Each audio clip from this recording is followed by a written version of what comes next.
everybody was leaving during that guy's Corey set. I don't remember his last name. He's like Holcomb or something like that, like Honeycomb. I don't know, but Corey, whatever. And the only reason why I even know sort of anything of his name is because he was talking about Just Hilarious the other day. So I don't know if that'll help y'all figure out what I'm talking about. So y'all, everybody was leaving. Just said it was just weird. Like, it was misogynistic, but then he also just like kept talking about fucking young girls, and it was like the crowd wasn't really feeling it. Like, nobody was really feeling him. Then everybody just got up and started leaving. Like, the rows was emptying out in the middle of his set.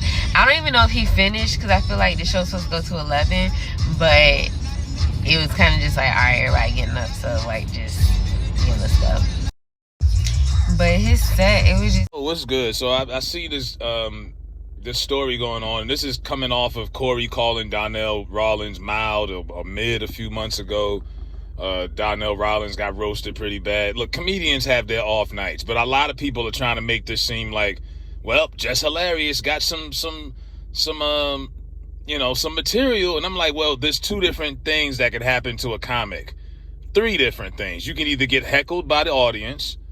They can walk out on you because you're not funny and boo you, whatever, Sandman, Apollo style. Or they can walk out on you because they were offended. Patrice O'Neal used to talk about that, having people walk out on him because his brand of comedy was too dark or too edgy. Corey does a very dark brand of comedy. I like it because I like dark comedy. I'm one of the original 5150 chat room goons. I was following 5150 before when it was on Ustream. You know what I'm saying? But there's a certain ceiling that you have when you're a dark comic. You're never going to be able to do Disney on Ice. And I can imagine a woman of age going to that show, because it was a variety comedy show hosted by Mike Epps. Tony Roberts was hilarious from what I heard. He's always funny. And Corey was on the bill. And I can imagine a woman of age who's never seen Corey Holcomb sitting at that show thinking, because, Corey, like, for example, Corey refers to most women as bitches 90% of the time. This bitch here, yeah. Like, if I had to explain to somebody, Corey has, like, that uncle comedy. He's like your uncle that come around the barbecue slurring his speech. He might have a little drinky drink, and he's saying all kind of wild shit. He's funny, but every now and then he says something a little bit too wild. That's Corey. And I can imagine a woman of age who never saw him before watching that and thinking, who is this fat nigga? And why is he calling women bitches and hoes? And it's like, and then lately, like a lot of comedians do, he takes a lot of his personal life and puts it in his routine. And lately, the last few years, Corey's had a lot going on. Baby mama this, that. He fell out with his son. He puts a lot of his personal stuff in his comedy. And a lot of people who aren't familiar with that was probably turned off. Now, does that make him, does that mean Corey's washed? No.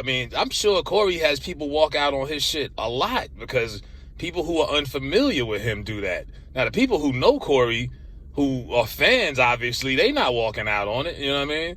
But it's not, it's an alternative brand of comedy. There's dark comedians out there, dark comics that could be megastars because they're hilarious, but when you do that brand of comedy, you're limited to your opportunities. That's why they love Kevin Hart. Kevin Hart is safe. You ain't never heard nobody walking out on a Kevin Hart stand-up because he said something edgy. He never says anything edgy. You know what I mean? Like the craziest thing he had controversy-wise was they dug up some old tweets from like 10 years ago, but that's it. You know what I mean? But Corey, that's why 5150's not monetized. Is he gets limited opportunity, but he does that to himself. Good or bad, he holds himself back because that's his style of comedy. And old girl was like, oh, it was very misogynistic. Yeah, it is. Like I said, it's not for everybody. And I think this current climate, coming off the Kamala Harris campaign, which was based off feminism and women's rights and abortions, these girls ain't trying to hear that shit. Corey making abortion jokes and all kind of, they ain't trying to hear that. They like, what? So I can just imagine being at a Corey Holcomb show. I would go just to see everybody's reactions. Like if I went to go see Corey, I'm not even paying attention to him. I'm watching everybody in the room. I'm going to stand up, go somewhere on the side, and just watch the people's reactions. particularly the females. That would be my entertainment out of it, just to see how it bothers them or who can take the heat or whatever. Because that's what it really about when it comes to Corey. You know, I think Corey he'll go out of his way to say offensive shit just to do it. So I don't think he's gonna be upset about it. But there are some people trying to make it seem like, oh well, Corey, you know, he didn't get booed. You know what I mean? Because he wasn't funny. People just was offended. It's not a brand of comedy it's not something you wouldn't turn on the 5150 show in front of your grandma and say, hey, let's watch this. You know what I mean? Like, friendly comedians is something like Bill Cosby, that's family stuff. Kevin Hart, that's family stuff. The Wayans, they can have their moments when they could do it too. Eddie Murphy used to do family movies at one point back in his prime also. But that's just not what it is. This is rated X type of comedy when you talking Corey Holcomb. And I think people learned the hard way when who they was dealing with. Because I'm like, there's no way. But like I say, when you do those variety comedy shows and it's a bunch of different people, yeah, it's different types of comics, and they come in with different flavors, man. And Corey don't hold no punches, so you get what you get when it comes to Corey. But let me know what y'all think about Corey Holcomb and these people walking out on him in Virginia.